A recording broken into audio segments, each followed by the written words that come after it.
Hi there.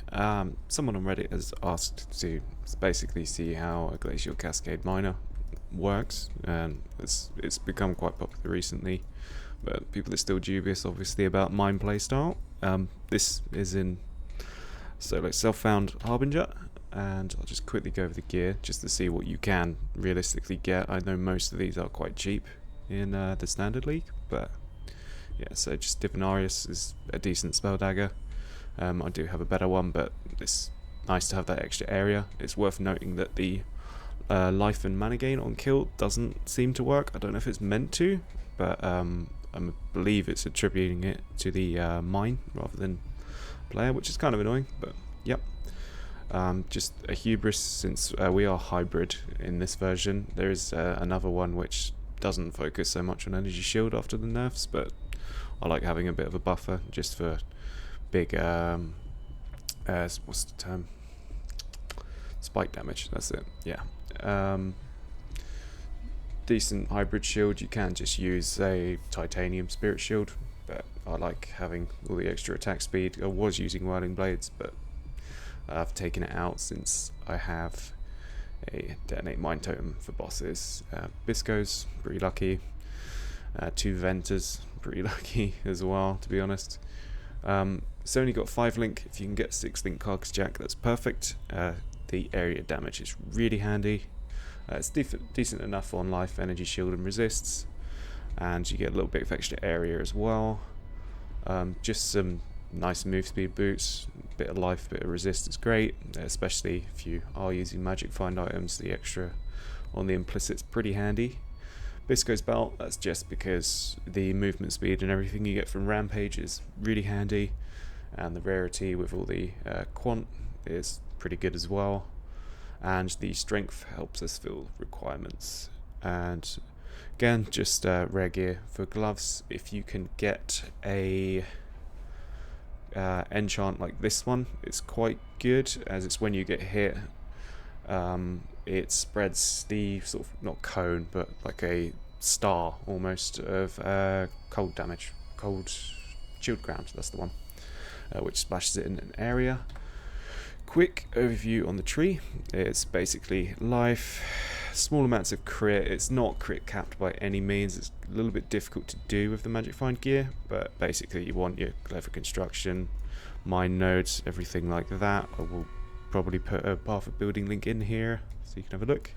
But yeah, take the hybrid clusters, only 2 dual sockets, and these certainly aren't properly optimized at all, since it's a bit of a pain in solo self-found, but I will have a look at it again. Mind over matter, since we're going to have quite a big mana pool anyway. I think it's Ziggy D's version uses the essence worm, but I prefer to have just the normal ring. Obviously having what I've got is pretty good for mapping, and obviously this nifty little cluster here. For Ascendancy, you want to go Bomb Specialist first, then Demolitions, I believe, second, just because the arming speed is really, really good. Explosives Expert, change to Glacial Cascade made it a pure physical spell, so having the extra fire damage on that is good, and the pen. And then lastly, Blinding Assault, which obviously you can take this node and just that node as well, or take Chain Reaction, but I prefer this as a lot more defensive, as you won't get screwed over by Shrouded packs, I think it is. When you're hit, you can drop a Smoke Cloud, and which basically blinds everything around you, and blinding enemies on hits pretty good for Harbinger packs with the ridiculous rares and bosses as well, because then obviously they have their chance to hit completely screwed over. So it's nicer and longer fights, but don't generally happen in mapping, which is quite good. But yes, anyway, someone asked specifically for a map where I'm trying to off-screen things, because with increased area effect, it's just ridiculous, basically, how far the range goes. As you can see, it's almost like 2.6 nerfs never happened. And in between packs I'm dropping a smoke mine, and what that does is basically gives you a little move speed buff, and when you arrive at your location, because it works like a teleport basically, so when you drop it, teleport back, and you can see it drops a smoke mine where I first was. But it's just to keep up some move speed basically. You can use whirling blades. Flame Surge does have arcane whatever it is buff for spell damage. It's not necessary, but I just like it to get over walls and things like that. And yeah, it's pretty simple. It can do pretty much any map mod. Obviously some are more difficult than others. The stasis ones, no regen, are awful because you want mana basically all the time. So I'd probably recommend having a Vile Clarity for boss fights and things like Shaper, which I have been able to do. It's actually the first time I've done it. Fairly easily. You have to be obviously good with your placement, and it is a bit of a DPS check, but you know, some builds can't do it. I was pretty pleased to do it in SSF, to be fair. Anyway, what I didn't go over there was having a detonate mines totem. Allows you to just completely spam, and you just place your mines over and over. But yeah, you can just completely keep your distance, drop your mines, keep going until basically your map is cleared, and I get a chance to show you what a breach looks like, which is quite nice.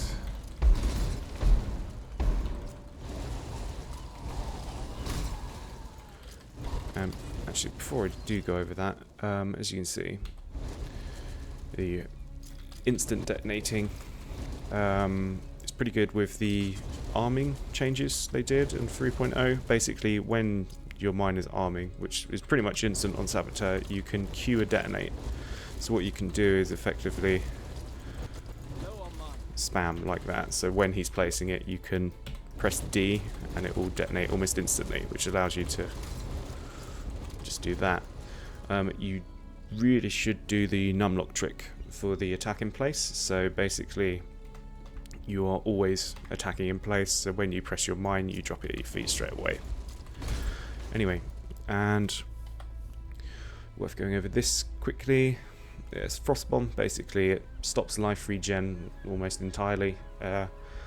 Reduces cold res. It's pretty good in hexproof maps and weird edge cases like Doedry. Obviously Shaper has reduced curse effectiveness by something like 80% or something ridiculous like that, so it's really good for that situation, and also it's an area that stays there for quite a while. And Frostbite is on the same link as the Spell Totem, so if you're in a fight, say, you first drop your Frostbite thing to curse some enemies, and then you switch to your detonate mines, and that will detonate them when there's enemies.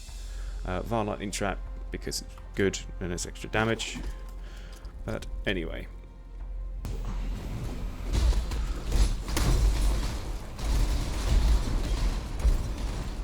And for breaches, you can stand literally right on the edge and it will go into the middle.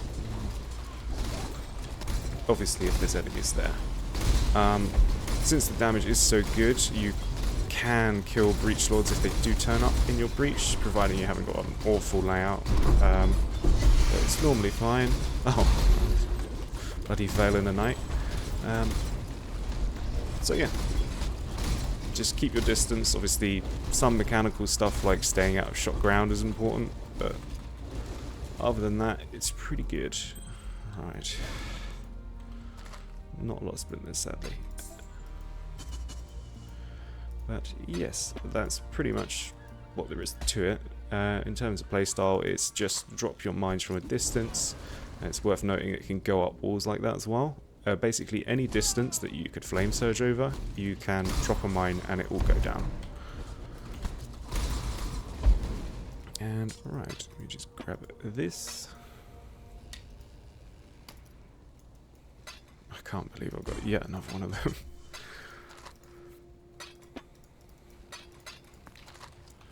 But anyway, yeah. for obviously slower moving and casting enemies, they're just pretty much dead before they can even do anything, since you've got such good arming speed and the area and just the damage is ridiculous. Since this is on a 5 link with increased area effect, you could feasibly, it sounds silly, but put, you know, item rarity as your 6th link if you do have one, if you want to be really greedy. I still have not 6 linked this, sadly, but it's not necessary at all. So it's pretty cheap to get up and running. But yeah, just keep your distance and spam mines. It's very easy, very satisfying build as well. It's totally attainable with very budget gear. I think these must be under a chaos. You can just have rare rings and rare amulet. Just anything with percent sort of energy shield and life on it would be nice. Bisco's belt, not sure how cheap it is, but it's not necessary either. You could use a Tinker skin if you have one, if you are spamming your frost bomb mines quite often, as it will give you your health and energy shield back when they get triggered by an enemy, I think it is, and you get better cooldown, so you can basically spam those for more damage. And other than that, flasks really don't matter except having a mana flask. I chose Eternal Instant with bleeding on it because it's has a lot more charges, and bleeding is really damn annoying in this, so you want to get rid of it as soon as. And also instant Eternals have better, have more mana recovered than Divines for whatever reason, because normally you use a Divine Life Flask. I do use a hybrid. I'm thinking of getting rid of this. It's only really good against things like Desecrated Ground, which you don't generally come across that often. I do have a Kiara's Determination that I'm going to swap this out for. And actually the Sulphur is pretty good because when you couple it with your Smoke Mine, you can run pretty fast and have a 40% damage buff on it.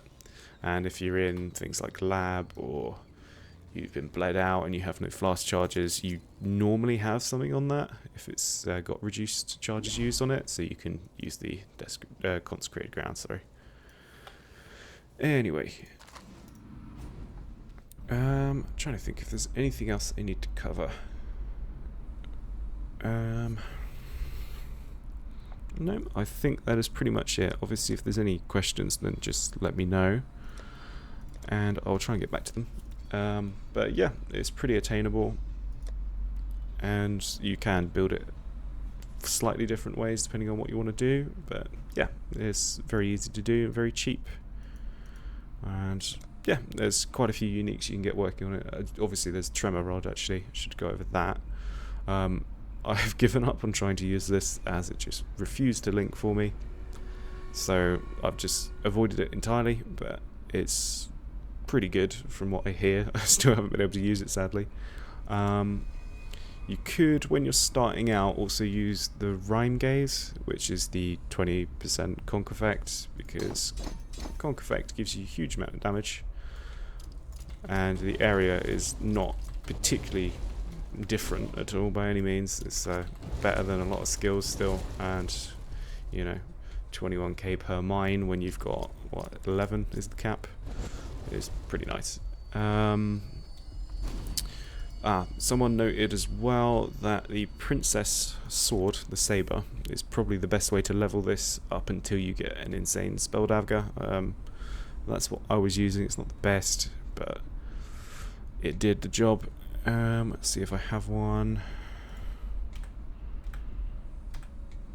Yes, because it adds extra cold damage as part of your fizz, you can use it from level 10, and it's got very good attack speed. You can whirl around everywhere and basically have a shitload of damage at level 10. I can't remember the level requirements for the gems, but you know, it's pretty early either way. And you could use this thing, probably. I haven't tried it out myself, but you could self-cast or something while leveling. And what else was there? Yeah, that's it. This.